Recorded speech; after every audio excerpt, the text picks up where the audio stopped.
ഇന്ത്യക്കെതിരെ 50% തീരുവ ചുമത്തിയുള്ള US ഭീഷണി നേരിടാൻ ബദൽ മാർഗം കണ്ടെത്തണമെന്ന് CPI കേന്ദ്ര സെക്രട്ടേറിയറ്റ്. ഭരണം പിടിച്ചെടുക്കാനും നിലനിർത്താനും BJP തെരഞ്ഞെടുപ്പ് കമ്മീഷനെ മറയാക്കിയെന്ന് ഗുരുതര ആരോപണവുമായി ലോക്സഭാ പ്രതിപക്ഷ നേതാവ് രാഹുൽ ഗാന്ധി. നമസ്കാരം. ഈ മണിക്കൂറിലെ ഏറ്റവും പ്രധാനപ്പെട്ട 10 വാർത്തകളുമായി ജനീക ഓൺലൈൻ മോജോ ന്യൂസിലേക്ക് സ്വാഗതം.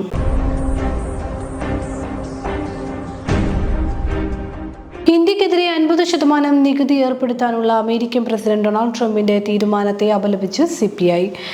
റഷ്യയിൽ നിന്ന് ക്രൂഡ് ഓയിൽ ഇറക്കുമതി ചെയ്യുന്നുവെന്ന് ആരോപിച്ച് 25% അധിക നികുതി പ്രഖ്യാപിച്ചത് വ്യാപാര യുദ്ധമാണെന്നും ദേശീയ സെക്രട്ടേറിയറ്റ് വിലയിരുത്തി.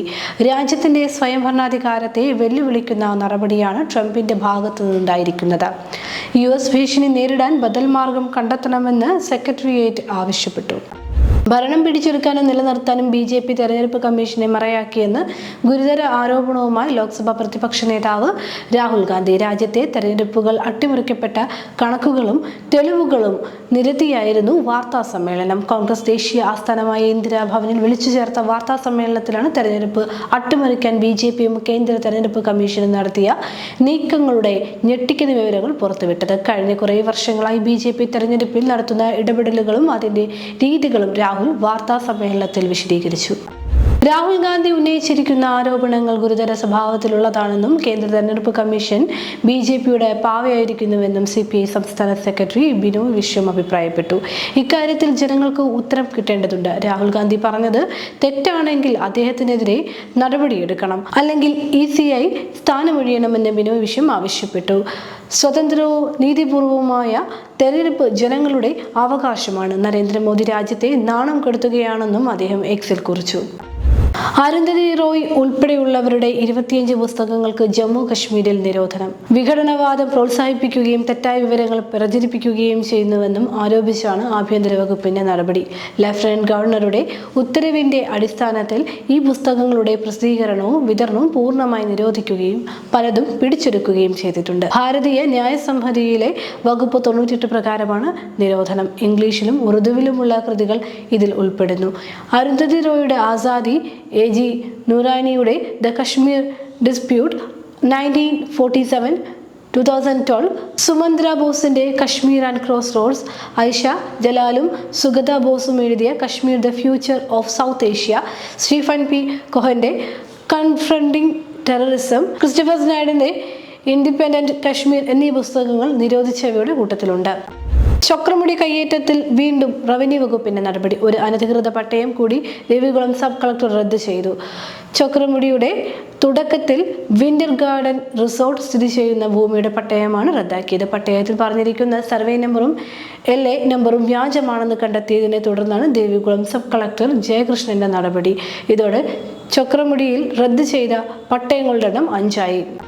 പ്രതിസന്ധി ഘട്ടത്തിൽ കേരളത്തിന്റെ സൈന്യമായി മാറിയവരാണ് മത്സ്യത്തൊഴിലാളികളെന്നും സർക്കാർ എന്ത് വില കൊടുത്തും അവരെ ചേർത്ത് പിടിക്കുമെന്നും മുഖ്യമന്ത്രി പിണറായി വിജയൻ. പുനർഗേഹം പദ്ധതിയിൽ തിരുവനന്തപുരം മുട്ടത്തറയിൽ മത്സ്യത്തൊഴിലാളികൾക്കായി നിർമ്മിച്ച ഫ്ളാറ്റ് സമുച്ചയത്തിന്റെ ഉദ്ഘാടനം നിർവഹിച്ച് സംസാരിക്കുകയായിരുന്നു അദ്ദേഹം. അനധികൃതമായി സേവനത്തിൽ നിന്നും വിട്ടുനിൽക്കുന്ന ആരോഗ്യവകുപ്പിലെ പ്രൊബേഷൻ ഡിക്ലെയർ ചെയ്യാത്ത 444 വീതം പ്രൊബേഷൻ ഡിക്ലെയർ ചെയ്യാത്ത 157 ഡോക്ടർമാർക്കെതിരെ നടപടി സ്വീകരിച്ചതായി ആരോഗ്യമന്ത്രി വീണ ജോർജ് അറിയിച്ചു. അനധികൃതമായി സേവനത്തിൽ നിന്നും വിട്ടുനിന്ന് പ്രൊബേഷൻ ഡിക്ലെയർ ചെയ്യാത്ത 81 ഡോക്ടർമാരെയും പ്രൊബേഷൻ ഡിക്ലെയർ ചെയ്ത 3 ഡോക്ടർമാരെയും ഉൾപ്പെടെ 84 ഡോക്ടർമാരെ കഴിഞ്ഞ ഒരു വർഷത്തിനുള്ളിൽ പിരിച്ചുവിട്ടിരുന്നു.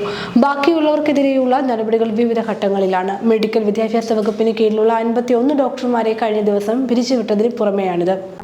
ഓണാഘോഷം പൂർണ്ണമായും ഗ്രീൻ പ്രോട്ടോകോൾ പാലിച്ച് നടത്തുമെന്ന് ഉറപ്പാക്കാൻ സർക്കാർ തദ്ദേശ സ്ഥാപനങ്ങൾക്കും മറ്റ് ഏജൻസികൾക്കും നിർദ്ദേശം നൽകി. പൂക്കളങ്ങൾക്കും കൊടിതോരണങ്ങൾക്കും മറ്റും പ്ലാസ്റ്റിക് ഉപയോഗിക്കരുത്. സ്ഥാപനങ്ങളിലും ഓഫീസുകളിലും ഓണാഘോഷം സംഘടിപ്പിക്കുമ്പോൾ പ്ലാസ്റ്റിക് ഇല, പ്ലേറ്റ്, കപ്പുകൾ എന്നിവ ഒഴിവാക്കണം.